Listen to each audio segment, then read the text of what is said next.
اما بعد فاعوذ باللہ من الشیطان الرجیم بسم اللہ الرحمن الرحیم انما یخشی اللہ من عبادہ العلماء صدق اللہ العظیم بابا زبر درود پاک الصلاۃ والسلام علیکہ سیدی یا رسول اللہ صلاۃ والسلام علیکہ سیدی یا حبیب اللہ صلاۃ والسلام علیکہ سیدی یا نبی اللہ وعلی آلہ وصحبہ سیدی یا محبوب اللہ تنم فرسود جاں پاراز ہجراں یا رسول اللہ دلم پی مردہ آواراز اسیاں یا رسول اللہ زی کردہ خیش حیرانم سیاہ شد روز اسیانم پشیمانم پشیمانم پشیمان یا رسول اللہ چو بازو شفاعت را کشائی بر گناہ گارم مکن محروم جامی را در آجا یا رسول اللہ چو سوے من گزر آلی من مسکین ناداری فدائے نقش نالینت کو نم جا یا رسول اللہ گناہ گارم سیاہ کارم شفاعت یا رسول اللہ خراب و خستہ و خارم شفاعت یا رسول اللہ تو غنی از ہر دو عالم مم فقیر روز محشر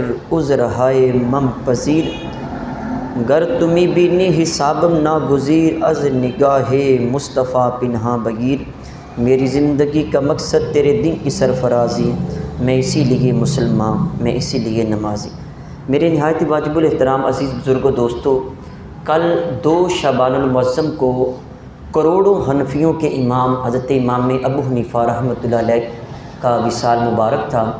اسی حوالے سے آپ کی بارگاہ میں ہدیہ عقیدت پیش کرنے کے لیے، آپ کی بارگاہ میں خراج تحسین پیش کرنے کے لیے، آپ کی سیرت کے اوپر یہ جمعے کا موضوع آپ کے سامنے عرض کروں گا۔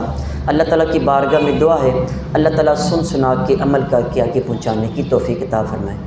عزیز سامعین محترم، ہمارے معاشرے میں کچھ لوگ جب دینی منصب کے اوپر فائز ہوتے ہیں، ان کی تقریریں بھی ہوتی ہیں، تحریریں بھی ہوتی ہیں، تبلیغ اور وعظ و نصیحت بھی ہوتی ہے، لیکن ہزاروں تقریریں، ہزاروں جلسے جلوس کتابیں ہمارے سامنے گزرتی ہیں، لیکن دل کے اوپر کوئی اثر نہیں ہوتا ہے، ان کی تاثیر ہمارے دلوں تک نہیں پہنچتی۔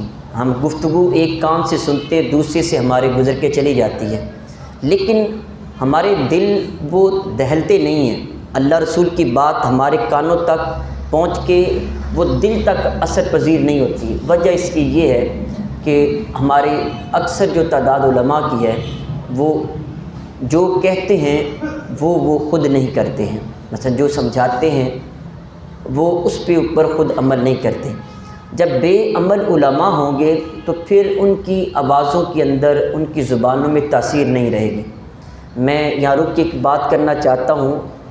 ایک بزرگ تھے، غالباً امام شافعی رحمۃ اللہ علیہ کے پاس ایک عورت آئی، آ کے عرض کرنے لگی، مائی تھی کہ بابا جی میرا بیٹا نا مٹھائی بہت زیادہ کھاتا ہے، آپ اس کو نصیحت کریں، اس کو سمجھائیں۔ آپ نے فرمایا مائی اس کو کل لے کے آنا۔ جب وہ مائی اپنے بچے کو کل لے کے گئی تو آپ نے بچے سے فرمایا بیٹا مٹھائی نہ کھایا کرو۔ مائی کو غصہ چڑھ گیا، کہا بابا جی اتنے دور سفر کر کے کل آئی تھی، یہی بات کہنی تھی، کل کہہ دیتے، آج کیوں کہی ہے؟ آپ نے فرمایا کہ مائی بات اصل میں یہ، کل میں نے میٹھا خود کھایا ہوا تھا، کل خود مٹھاس میری زبان میں تھی، تو میں اگر اس کو کہتا کہ میٹھا نہ کھایا کرو تو کتنی حد تک میری بات اثر انداز ہوتی۔ تو جب تک علماء خود عالم کے ساتھ ساتھ عامل نہیں بنیں گے، عمل نہیں کریں گے، پھر بات میں وہ تاثیر نہیں رہتی۔ بیٹا خود بخود نماز پڑھنا شروع کر دیتا ہے اگر باپ نمازی ہو۔ باپ جھوٹ نہ بولے تو بیٹے کو نصیحت کرنے کی ضرورت نہیں ہے کہ بیٹا جھوٹ نہ بولا کرو، بیٹا خود بخود اس پہ پکا ہو جائے، بلکہ یہ دنیا کا اصول ہے، ہمیشہ شاگرد استادوں سے آگے بڑھتے ہیں، اولاد ماں باپ سے آگے بڑھتی ہے۔ باپ اگر دین کے اوپر پہرا دینے والا ہے تو بیٹا 4 قدم اس سے آگے جائے گا۔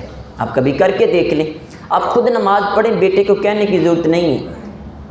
آپ اپنی زندگی میں مشاہدہ کر کے دیکھ لیں، جن کے والدین نمازی ہیں ان کی اولاد بھی نمازی ہے۔ اچھا ایک وقت اگر ایک ٹینیور ایسا گزر جاتا ہے کہ وہ بچہ نمازی نہیں بنتا، بالآخر اس کو باپ کی ذات کا فیض اثر اس کے اوپر ضرور ہوگا، وہ نمازی ضرور بن جائے گا۔ بہرکیف عزیز سامعین محترم، جو علماء ہوتے ہیں ان سے ان کے علم کے بارے میں سوال کیا جائے گا۔ میرے کریم آقا علیہ الصلوۃ والسلام نے فرمایا کہ جب قیامت کا دن ہوگا تو اللہ تعالیٰ بندے سے جب تک 4 سوال نہیں کرے گا تب تک اپنے سامنے سے اس کے قدم ہٹنے نہیں دے گا۔ ما تزال قدما عبد یوم القیامت حتی یسأل عن اربع، 4 سوالوں کے بارے میں پوچھا نہ جائے گا تو اللہ قدم آگے سے اٹھانے نہیں دے گا، سامنے کھڑا کر کے اسے پوچھے گا۔ میں بھی اس میں شامل ہوں، آپ بھی اس میں شامل۔ ہر بندہ اپنے اپنی زندگی کے مطابق 4 سوالوں کا جب تک اللہ کی بارگاہ میں جواب نہیں دے گا اللہ اس کے قدم ہلنے نہیں دے گا۔ وہ 4 سوال کون سے؟ فرمایا ان عمرہ فیما افنیٰ، اللہ پوچھے گا جو تجھے میں نے زندگی عطا کی، عمر دی، وہ بتا کہاں گزار کے آیا ہے، کس چوک بازار میں تو نے گزاری، کس کاروبار میں گزاری، کتنا وقت مسجد میں رہا، کتنا وقت تو دنیا داری میں رہا، دین داری کتنی اپنائی۔ عمر کے ایک ایک لمحے کے بارے میں اس سے پوچھا جائے گا۔ نمبر 2 وَأَنْ شَبَابِ فِي مَا بَلَاهُ، بالخصوص اس زندگی کے اندر جو گولڈن پیریڈ آف لائف ہے وہ انسان کی جوانی ہے۔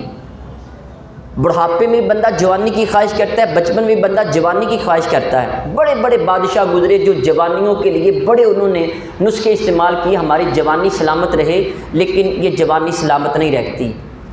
اس جوانی میں اپنے رب کے حضور زیادہ سجدے کر کے رب کو راضی کرنا تھا، لیکن ہم نے جوانی اپنی عللے تللے میں ساری گزار دی۔ اللہ خاص طور پہ عمر کے بارے میں پھر بالخصوص پوچھے گا، بتاؤ یہ جوانی تم نے کہاں گزاری۔ نمبر 3 وَأَمَّالِهِ مِنْ أَيْنَ اكْتَسَبَهُ وَفِيمَ أَنْفَقَهُ، اللہ پوچھے گا بتا جو مال تو نے کمایا وہ کہاں سے کمایا، اور جو تو نے خرچ کیا پھر کہاں خرچ کیا۔ کمانا اگر ہے تو حلال کماؤ، اگر خرچ کرنا ہے تو پھر حلال کے کاموں میں خرچ کرو۔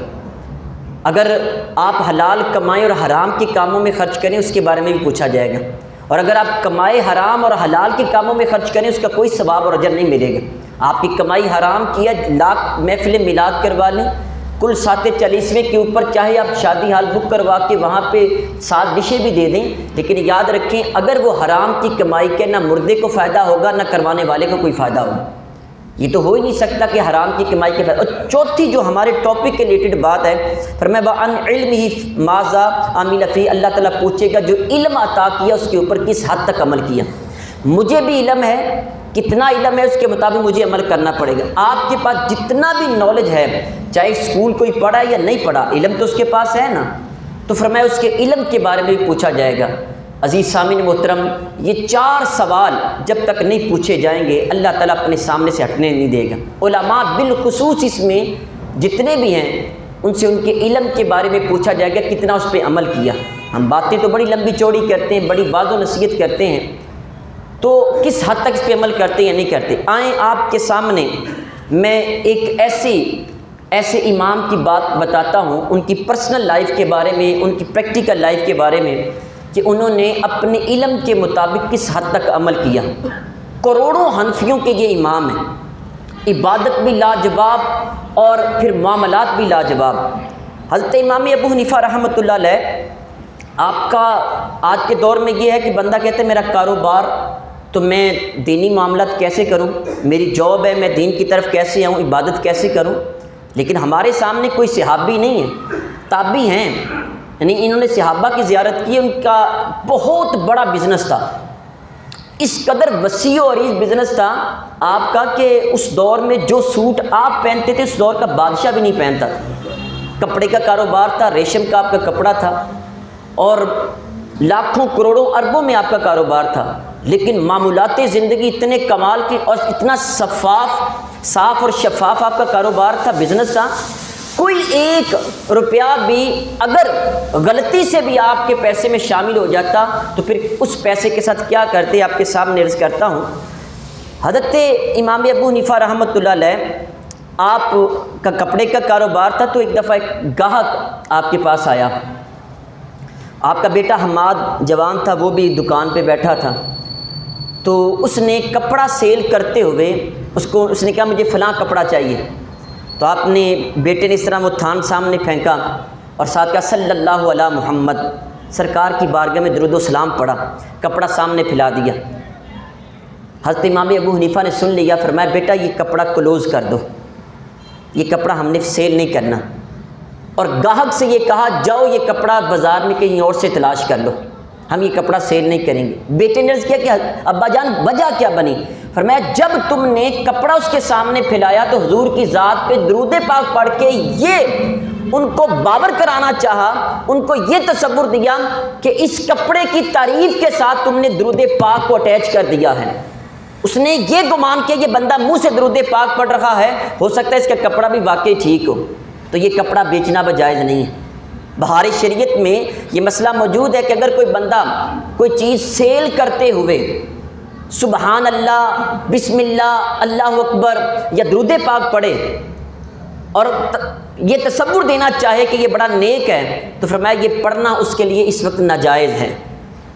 یعنی منہ میں رام را وہ بغل میں چھرا، منہ سے بندہ درود پاک پڑھے اور 30 والی چیز وہ 500 روپے کی سیل کرے، اسلام اس کی اسلام کے نام کے اوپر کسی کو دھوکہ نہیں دے سکتے، اسلام نے منع کیا۔ امام ابو حنیفہ رحمۃ اللہ علیہ نے فرمایا یہ کپڑا اس بندے کو نہیں فروخت کیا جا سکتا۔ پورا بازار گھوم کے دوبارہ آپ کے پاس آیا، آپ نے فرمایا اب بھی سیل نہیں کرنا ہے، کیونکہ اس کپڑے کی تعریف میں تم نے درود پاک کو ساتھ سہارا لیا، اس کو شامل کر دیا۔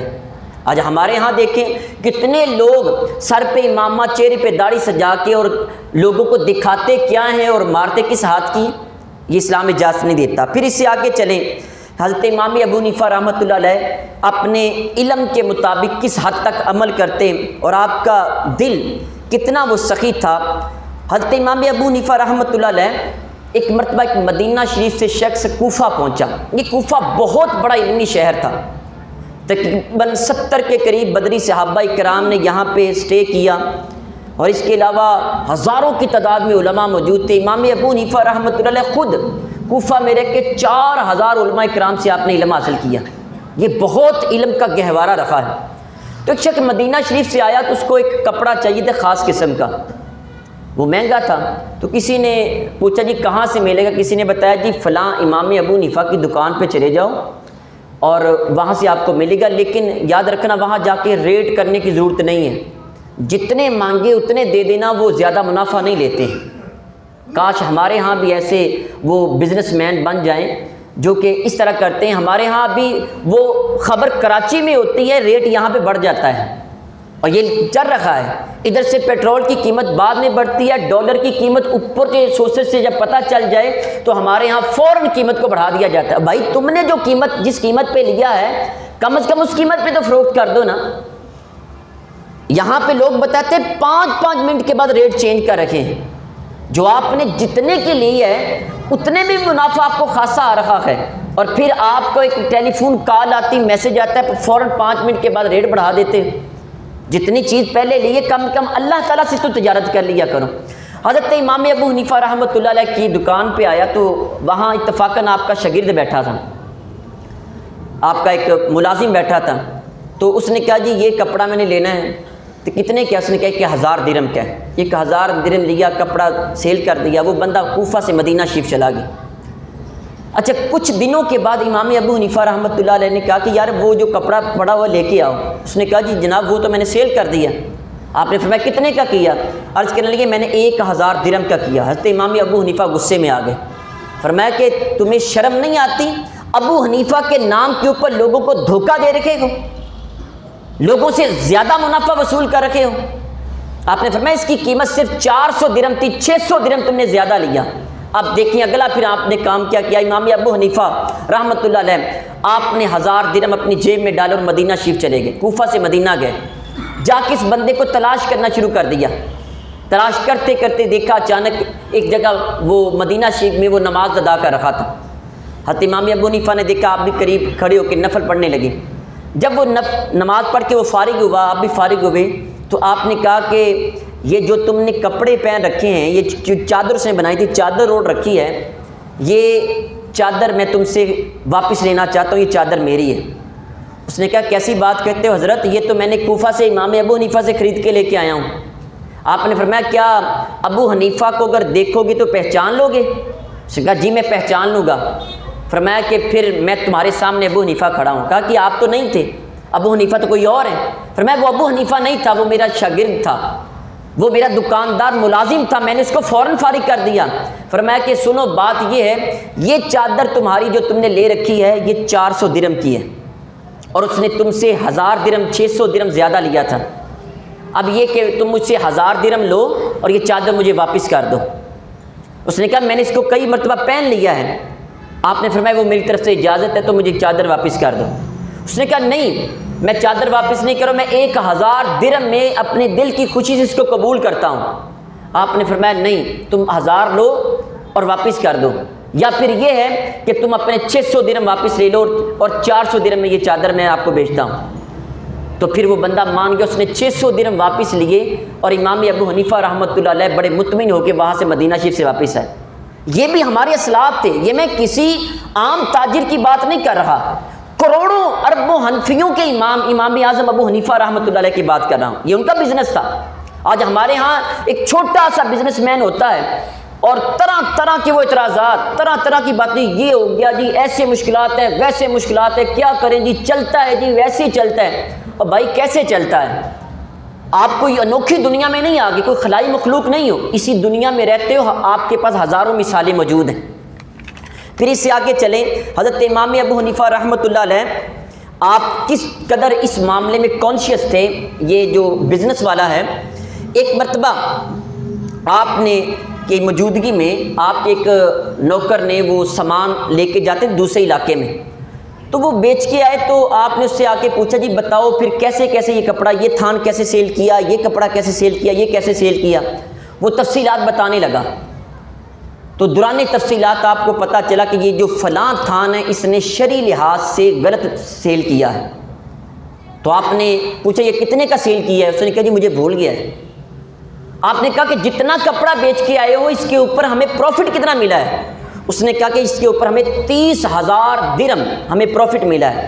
جو تھان تم نے غیر شرعی طریقے سے بیچا ہے، اس میں شرعی حدود و قیود کو مد نظر نہیں رکھا، وہ تھان کتنے کا بیچا؟ جی مجھے یاد نہیں کتنا پروفٹ لیا ہے۔ حضرت امام ابو حنیفہ رحمۃ اللہ علیہ نے 30,000 درہم سارے کا سارا فقراء میں تقسیم فرما دی۔ فرمایا یہ کمائی میرے لیے نہیں ہے۔ عزیز سامعین محترم، یہ اسی دنیا کی بات کر رہا ہوں، یہ کوئی نبی نہیں تھے، یہ کوئی صحابی نہیں تھے، یہ ایک تابعی تھے، اور صرف چند ایک صحابہ کرام سے ان کی ملاقات ہوئی تھی۔ پھر عزیز سامعین محترم، حضرت امام ابو حنیفہ رحمۃ اللہ علیہ ہر جمعے پہ یہ بات ترغیب دی جاتی ہے کہ اپنے کاروبار کے اندر اللہ تعالیٰ کو بھی شامل کر لیا کرو۔ اللہ تبارک و تعالیٰ کو شامل کریں گے تو آپ کا بزنس کبھی گھاٹے میں نہیں جائے گا۔ کروڑوں روپیہ ہو، بندے کے دل کو سکون نہ ہو، تو بتائیں اس کاروبار کے اس پیسے کا آپ نے کیا کرنا ہے؟ دل کا سکون چاہتے ہو تو اپنے کاروبار میں اللہ کے بندوں کو شامل کر لیا کرو۔ اللہ کے بندے کون سے؟ جو ضرورت مند ہیں، جن کو ضرورت ہوتی ہے۔ اور کئی آپ کے گرد و نواح کے رشتہ دار ہوں گے، کئی سفید پوش ایسے ہوتے ہیں، وہ آپ کے سامنے ہوتے ہیں لیکن آپ کو پتہ نہیں ہوتا ہے، ان کو تلاش کرنے کی کوشش کریں، وہ لوگ بڑے اچھے ہوتے ہیں۔ عزیز سامعین محترم، حضرت امام ابو حنیفہ رحمۃ اللہ علیہ ایک مرتبہ ایک شخص آپ کے پاس آیا، کہ عرض کرنے لگا کہ حضرت میں نے اپنے سسرال جانا ہے، میرے پاس اچھے کپڑے نہیں ہیں۔ تو آپ نے فرمایا جی پھر کیا چاہتے ہو؟ جی میں چاہتا ہوں کہ اپنے سسرال بہترین سوٹ پہن کے جاؤں، لیکن میں خرید نہیں سکتا ہوں، تو میری مدد کریں۔ آپ نے فرمایا کہ 2 ہفتے کے بعد آنا۔ کہ 2 ہفتے کے بعد وہ آیا، اس نے آ کے عرض کیا جناب میں نے عرض کیا تھا کچھ، آپ نے فرمایا کل آنا۔ جب وہ کل آیا تو آپ نے اس کو ایک سوٹ پیش کیا جس کی قیمت 20 سونے کے دینار تھی۔ درہم چاندی کا ہوتا ہے اور دینار سونے کا ہوتا ہے۔ آپ نے 20 دینار کا ایک بہترین قسم کا سوٹ خریدا اور کہتی کا یہ لے لو، اور 1 دینار سونے کا ساتھ اس کو دے دیا۔ اس نے کہا حضرت یہ کیا ہے؟ میں نے سوٹ تو آپ نے بڑا کمال کا دے دیا، لیکن 1 دینار آپ زائد مجھے دے رہے، یہ کیا ہے؟ آپ نے فرمایا یہ بھی تمہارا ہے۔ اس نے کہا جی مجھے کوئی بات سمجھ نہیں آئی، میں نے پیسے تو نہیں مانگے تھے، میں نے خالی سوٹ کا تقاضا کیا تھا، آپ نے یہ 1 دینار بھی مجھے سونے کا اور زیادہ دے رہے ہیں۔ آپ نے فرمایا اصل میں مسئلہ یہ ہے کہ جب تم میرے پاس آئے تھے میں نے تمہیں 2 ہفتے کا ٹائم دیا تھا، اور اسی دن میں نے ایک بندے کو کچھ کپڑا دیا، کہا کہ فلاں علاقے میں چلے جاؤ اس کو سیل کرو، اور نیت یہ کر لی تھی کہ اس مال کے سیل کرنے سے جتنی بھی پروفٹ ہوگی وہ ساری کی ساری پروفٹ تمہیں میں عطا کر دوں گا، تمہیں سوٹ لے کے دوں گا۔ مجھے پیغام آیا جی ہمیں 20 دینار اس کے اوپر پروفٹ ہوئی ہے، منافع ہوا ہے، تو میں نے 20 دینار کا سوٹ لیا۔ جب وہ بندہ واپس آیا اس نے آ کے جب حساب کیا تو میں نے اپنی راست دیکھی، اس میں سے 1 دینار اور بھی زیادہ تھا، یعنی وہ بھی پروفٹ میں شامل تھا، لیکن وہ حساب کتاب میں آگے پیچھے ہو گیا۔ تو کہا کہ جب وہ میرے پاس آیا 1 دینار لے کے تو میں نے نیت یہ کر رکھی تھی کہ جتنا بھی پروفٹ آئے گا سارے کا سارا میں آپ کو گفٹ کر دوں گا۔ 20 دینار کا آپ کا سوٹ آ گیا، 1 دینار بچ گیا، یہ بھی لے لو، اگر تم نہیں لوگے تو سنو یہ سوٹ بھی سیل کروں گا اور دینار بھی لے کے سارے فقراء میں تقسیم کر دوں گا، اب یہ میں اپنے پاس نہیں رکھوں گا۔ یہ حنفیوں کے امام اعظم ابو حنیفہ کا یہ بزنس تھا، یہ ان کا انداز تجارت تھا، یہ ان کی زندگی تھی۔ اس سے آگے چلیں، ہمارے ہاں گرد و نواح ہزاروں لوگ ایسے موجود ہوتے ہیں کہ جن کی زندگی میں کبھی کرائسس آ جائیں، بحران آ جائیں، تو پھر وہ لوگ کسی کے سامنے ہاتھ نہیں پھیلاتے ہیں، رات ساری بھوکے پیاسے گزار لیتے ہیں لیکن وہ کسی کے سامنے ہاتھ نہیں پھیلاتے۔ آپ بھی اس مہنگائی کے دور میں بہت عروج پہ چلی گئی، فیکٹریاں بند ہو گئیں، مہنگائی عروج کے اوپر ہے، خدا را اپنے گرد و نواح کچھ لوگ تلاش کریں اور رات کی تاریکی میں ان کی مدد اس طرح کریں کہ ان کی عزت نفس، ان کی جو ایگو ہے وہ مجروح نہ ہو، ان کی عزت نفس مجروح نہ ہو، ان کا جو ایک ٹھاٹ باٹ ہے وہ نیچے نہ آئے، اس انداز میں ان کی مدد کرنے کی کوشش کریں۔ یاد رکھیں اگر خفیہ طور پہ آپ ان کی مدد کریں گے تو اللہ بھی پھر خفیہ طور پہ آپ کو عطا فرمائیں گے۔ اللہ تعالیٰ کے غضب کو، اللہ کے غصے کو ٹھنڈا کرنے کے لیے صرف ایک طریقہ ہے، وہ چھپ کے اللہ کے بندوں پہ خرچ کیا جائے، یعنی اس ہاتھ سے دیں، اس ہاتھ کو پتہ نہ چلے۔ جب آپ اس طرح کریں گے پھر اللہ تبارک و تعالیٰ آپ کے اوپر ناراض نہیں ہوگا۔ حضرت امام ابو حنیفہ رحمۃ اللہ علیہ کے دور اقدس میں ایک شخص بڑا خوشحال تھا، گردش زمانہ نے ایسا اس کے اوپر وہ جال بنا کہ وہ بیچارہ غریب ہو گیا، لیکن تھا پہلے امیر بعد میں غریب ہو گیا۔ ایک دن وہ اپنے گھر میں بیٹھا ہے تو باہر ککڑیاں بیچنے والا یا خربوزہ ٹائپ وہ بیچنے والا باہر جب آیا، اس کی چھوٹی سی بچی سے دوڑ کے گھر سے باہر گئی کہ میں خربوزہ خریدوں۔ جب باہر گئی تو اس نے کہا اس کی اتنی قیمت ہے، وہ گھر میں آئی، آ کے کہنے لگی، چلانے لگی، جی میں نے وہ ککڑی خریدنی ہے۔ ماں نے کہا میرے پاس پیسے نہیں ہیں، تو بیٹی رونا شروع کر دیا۔ اور آپ کو پتہ ہے اولاد کی خوشیوں کے لیے تو بندہ سب کچھ کرتا ہے۔ آپ جتنے بھی افراد بیٹھے ہیں جن کے ہاں اولادیں موجود ہیں، آپ دیکھ لیں کہ صبح سے شام اور شام سے صبح تک لوگ فیکٹریوں میں اوور ٹائم لگاتے ہیں۔ کس کے لیے لگاتے ہیں؟ بھی میرے بیٹے نے کہا تھا کہ آج شام کو میں نے کل رجسٹر لے کے جانا ہے، میں نے کل یہ 100 روپیہ اسکول میں فیس لے کے جانی ہے، میں نے اتنے لے کے جانے۔ باپ کی رات کی جو نیند ہے وہ حرام ہو جاتی ہے۔ نہیں، میرے بیٹے نے کہا تھا۔ باپ کو پوچھو جا کے کہ کیا اس نے کاروبار کرنے کے لیے گیا ہے، فیکٹری میں گیا ہے، کام پہ گیا ہے، سارا دن اس نے روٹی بھی کھائی یا نہیں کھائی، لیکن بیٹے کی فرمائش کے اوپر آتے ہوئے ابا جانا میرے لیے برگر لے کے آنا، باپ لے کے جاتا ہے۔ جب یہ باپ دنیا سے چلے جاتے پھر آنکھیں کھلتی ہیں کہ عیاشی تو ساری باپ کے پیسوں سے کی ہے، اپنے پیسے سے، اپنی تنخواہ سے ضرورتیں پوری ہوتی ہیں، ماں باپ کے پیسے میں برکت ہوتی ہے۔ بہرکیف وہ بندے کا دل چر گیا، اس نے کہا کہ میں کیا کروں، اب میرے پاس پیسے بھی نہیں ہیں۔ حضرت امام ابو حنیفہ رحمۃ اللہ علیہ نے اس وقت ایک مجلس البرکہ بنائی تھی۔ مجلس البرکہ کا مطلب سمجھ لے کہ یہ ایک ویلفیئر تھی جس کے اندر لوگوں کی مدد کی جاتی تھی، لوگوں کے ساتھ تعاون کیا جاتا تھا۔ آپ بھی یہاں کوشش کریں جس حد تک ہو، 2 صحابہ مل کے کوئی ایسی ویلفیئر بنائیں، وہاں پہ لوگوں کی مدد کریں، لوگوں کو پتہ بھی نہ چلے، پھر دیکھنا آپ کے کاروبار میں آپ کے دل کو سکون کتنا ملتا ہے۔ تو وہ مجلس البرکہ کا اس نے قصد کیا اور جا کے امام ابو حنیفہ کے قریب بیٹھ گیا۔ لوگ اپنی اپنی حاجتیں پیش کر رہے تھے، جناب مجھے یہ ضرورت ہے، یہ ضرورت ہے، یہ ضرورت ہے، تو آپ اس کی ضرورت کے مطابق اس کو پیسے دے رکھے تھے۔ اچھا، یہ بھی وہاں پہ بیٹھا ہوا تھا، کہتا ہے میں کافی دیر بیٹھا رہا، جب دیکھا کہ آپ تقسیم کر رکھے ہیں، لیکن پہلے امیر تھا، وہ اچانک حالات بدل گئے تھے، غریب ہو گیا تھا۔ کہتا ہے میرا وہ نہ حوصلہ نہ بڑھا، میری ہمت نہ ہوئی کہ میں آپ سے کچھ مانگوں۔ اسی طرح مجلس سے اٹھا گھر کی طرف چل پڑا۔ امام ابو حنیفہ رحمۃ اللہ علیہ، جو اللہ کا ولی ہوتا ہے، نیک لوگ وہ اللہ کے نور سے دیکھتے ہیں، تو آپ نے اس کے چہرے کو پڑھ لیا کہ یہ بندہ ضرورت مند ہے، اور لیکن ہے یہ وائٹ کالر ہے، یہ وہ ایسا بندہ ہے جو لوگوں کے سامنے اپنے حالات کو ظاہر نہیں کرنا چاہتا۔ بڑے لوگ ایسے ہوتے ہیں۔ حضرت امام ابو حنیفہ رحمۃ اللہ علیہ جیسے ہی بندہ مجلس سے گیا، آپ بھی اس کے پیچھے چل پڑے۔ اچھا، دبے پاؤں اس کا پیچھا کرتے رہے۔ جب وہ اپنے گھر میں چلا گیا، اس کے گھر کو ٹھیک آپ نے پہچان لیا۔ پہچاننے کے بعد پھر آ گئے۔ جب رات کی تاریکی چھا گئی، کافی گہری رات ہو گئی، حضرت امام ابو حنیفہ رحمۃ اللہ علیہ نے کچھ درم، تقریباً 500 درم ایک تھیلی میں بند کیے اور چادر کی بکل ماری اور چلے گئے۔ جا کے اس کا دروازہ نوک کیا. دروازہ نوک کرنے کے بعد جیسے ہی وہ بندہ آیا تو آپ نے وہاں تھیلی دروازے کے پاس رکھی. اس کو کہا کہ یہ تھیلی لے لو، یہ تمہاری ہے اور اس کو استعمال کر لو. جب آپ واپس چلے گئے بتایا نہیں اس کو، اس کے چہرے کے سامنے کھڑے نہیں ہو، کہیں شرمندگی نہ ہو اس کو، کیونکہ یہ عزت نفس کا یہ مالک بندہ تھا، یہ امیر تھا، غریب ہو گیا. اب وہاں سے واپس چل پڑے اور اس کے ساتھ ایک آپ نے رکا لکھ دیا تھا، کہا کہ یہ ابو حنیفہ کی حلال کمائی کا پیسہ ہے. یہ بڑا جملہ غور طلب ہے، یہ ابو حنیفہ کی حلال کمائی کا پیسہ ہے، لو اور اس سے اپنی ضرورتوں کو پورا کر لو. عزیز سامعین محترم، اس بندے نے وہ پیسے لیے اور لے کے اپنی ضرورت کو پورا کیا. عزیز سامعین محترم، یہی انداز ہونا چاہیے آپ کا بھی.